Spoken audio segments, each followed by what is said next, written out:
चंद्रपुर नाम का गांव था। उस गांव में एक कुआं था जो कई सालों से सूना पड़ा था। कोई भी उस कुएं का उपयोग नहीं करता था, पर कभी कभार खेलने वाले बच्चे और भेड़ बकरी चलाने वाले उसका पानी पीकर अपनी प्यास बुझा लेते थे। एक दिन गांव के कुछ बच्चे कुएं के पास खेल रहे थे कि उनमें से एक लड़के राजू को कुएं में से कुछ आवाज आई। अरे ये आवाज कैसी है? अंदर कुछ गिर तो नहीं गया? और फिर राजू कुएं में देखने के लिए जैसे ही मुंडेर पर गया कि अचानक एक बड़ा हाथ बाहर आया और राजू को कुएं के अंदर खींच ले गया। ये देख सारे बच्चे जल्दी से कुएं की तरफ गए। राजू वहां नहीं था, वह गायब हो चुका था। तो बच्चे डर गए और भागते हुए मुखिया जी के पास गए और सब बताया। जब हम कुएं के पास खेल रहे थे तो राजू कुएं के पास चला गया और तभी एक बहुत बड़ा हाथ जैसा बाहर आया और राजू को एक ही झटके में अंदर खींच लिया। और जब हम वहां देखने गए तो राजू वहां था ही नहीं। मुखिया चाचा, वहां कोई भूत है। ठीक है बच्चों, वो हम देख लेंगे, तुम सब जाओ। उसके बाद गांव वालों ने भी कुएं को देखा, पर राजू सच में वहां नहीं था और आसपास किसी और के कदमों के निशान भी नहीं थे। ये सब देखकर किसी को भी कुछ समझ नहीं आ रहा था कि आखिर राजू गया कहाँ। और फिर अगले दिन दो राहगीर चंदन और मदन कहीं जा रहे थे तो उन्हें भी कुएं में से कुछ आवाज आने लगी। अरे ये आवाज कैसी? लगता है अंदर कुछ गिर गया है, चल के देखता हूँ। और मदन जैसे ही कुएं के पास पहुंचा तो राजू की तरह उसे भी एक बड़े हाथ ने अंदर खींच लिया। यह देख चंदन बहुत डर गया और जल्दी से मुखिया जी के पास गया। मुखिया जी, कुएं में सच में भूत है, मैंने अपनी आंखों से देखा है। भूत का एक बड़ा हाथ आया और मदन को अंदर खींच ले गया। फिर गांव में और ऐसी घटनाएं होनी शुरू हो गई जिससे गांव वाले बहुत डर गए और कुएं के पास जाना भी छोड़ दिया। गांव में किसी को भी कुछ समझ नहीं आ रहा था कि आखिर इस भूत से छुटकारा कैसे पाएं। वहीं गांव में एक लड़का था गुरु। वह भूत में विश्वास नहीं करता था। वह कहता था, वहां भूत तो नहीं है, बात कुछ और है, पता करना पड़ेगा। और फिर एक दिन गुरु अपने एक दोस्त के साथ कुएं के पास एक रस्सी लेकर चला गया। उसने रस्सी को अपनी कमर से बांध दिया और रस्सी का दूसरा छोर एक पेड़ से बांध दिया और कुएं की मुंडेर के पास चला गया। तभी फिर से वही हाथ बाहर आया और गुरु को पकड़कर खींचने लगा, पर गुरु रस्सी से बंधा हुआ था इसलिए वह हाथ उसे नहीं खींच पाया।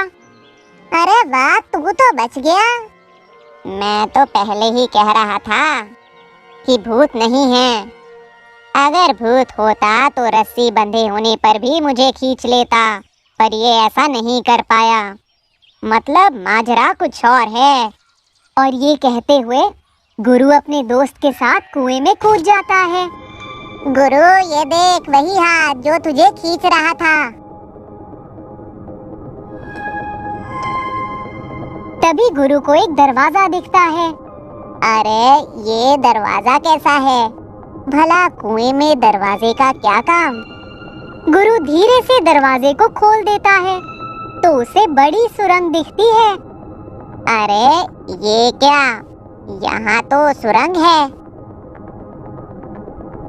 थोड़ा और आगे जाने पर वे देखते हैं कि वहाँ कुछ लोग खड़े हैं और गांव के गायब हुए लोगों से खुदाई का काम करवा रहे हैं। मुझे कुछ गिरने की आवाज आई थी, कहीं वो लड़का अंदर तो नहीं आ गया? नहीं, आया होगा तो हाथ देखते ही भाग गया होगा। गांव के लोग इस कुएं से बहुत डरते हैं। वो इसके अंदर तो क्या, इसके करीब भी नहीं आते हैं। हम अपना काम शांति से कर सकते हैं। और वैसे भी अब 2 दिन का काम और रह गया है, फिर तो हम हवेली तक पहुंच ही जाएंगे और सारा खजाना लेकर निकल जाएंगे। ओह, तो ये बात है। और फिर गुरु जल्दी से गांव वालों को सब कुछ बता देता है। और मुखिया जी पुलिस लेकर सुरंग में पहुंच जाते हैं और सारे चोरों को गिरफ्तार कर लेते हैं। फिर सारे गांव वाले कहने लगे, अगर हमने भूत में विश्वास नहीं किया होता तो इतना सब नहीं होता।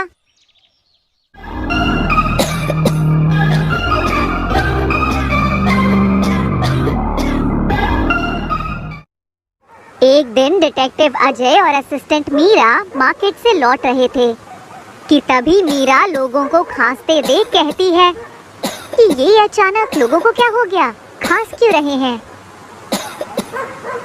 मीरा, ये शहर है, यहाँ हवा में ऑक्सीजन कम, धुआं ज्यादा है, तो लोग खांसेंगे ही ना। हाँ वो तो है, और हाँ हमें अभी केक लेकर जाना है, शीतल का बर्थडे है आज।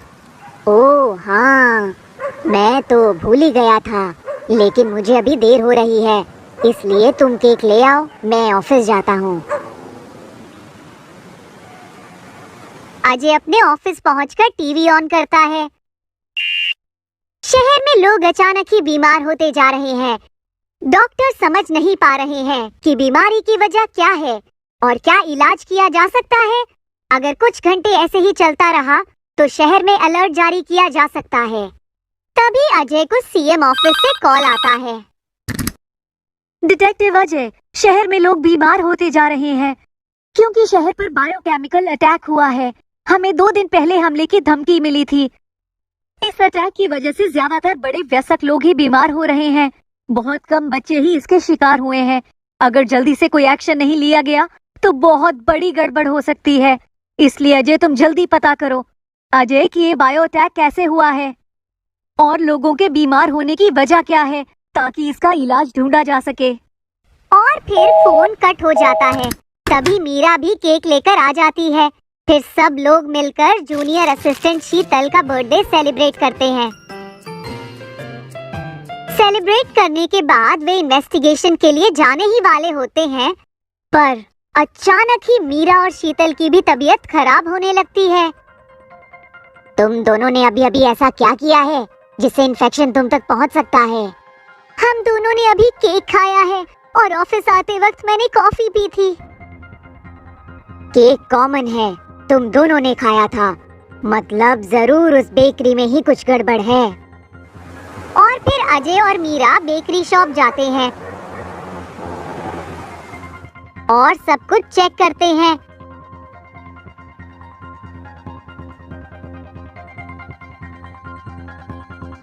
पर उन्हें कुछ भी नहीं मिलता।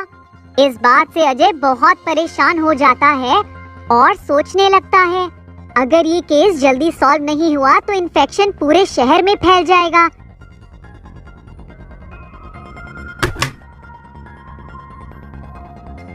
अजय परेशान बैठा था कि तभी अचानक उसे कुछ याद आया और मीरा से कहता है, मीरा, तुम्हें याद है जब हम बेकरी जा रहे थे तब बीच में एक बैंक आया था। उस बैंक के एटीएम में 2 आदमी पैसे डालने के लिए गए थे और उन्होंने प्लास्टिक रेनकोट और गैस मास्क पहना हुआ था। अभी तो बारिश का मौसम भी नहीं है और एटीएम में पैसे डालने के लिए प्लास्टिक रेनकोट और गैस मास्क की क्या जरूरत। और चीफ ने भी कहा था कि ज्यादातर वयस्क लोग ही बीमार हो रहे हैं। ये सब बातें एक ही तरफ इशारा करती हैं कि बायोकेमिकल इन्फेक्शन नोट से फैलाया जा रहा है। और इससे पहले तुम्हारे बीच कॉमन चीज केक नहीं, नोट थी, क्योंकि तुम केक खरीदने गई थी और शीतल ने कॉफी पी थी। मतलब दोनों ने ही पैसे का एक्सचेंज किया था। इसलिए मीरा, तुम जल्दी से पुलिस बैकअप बुलाओ, अब इन्हें रंगे हाथ पकड़ेंगे।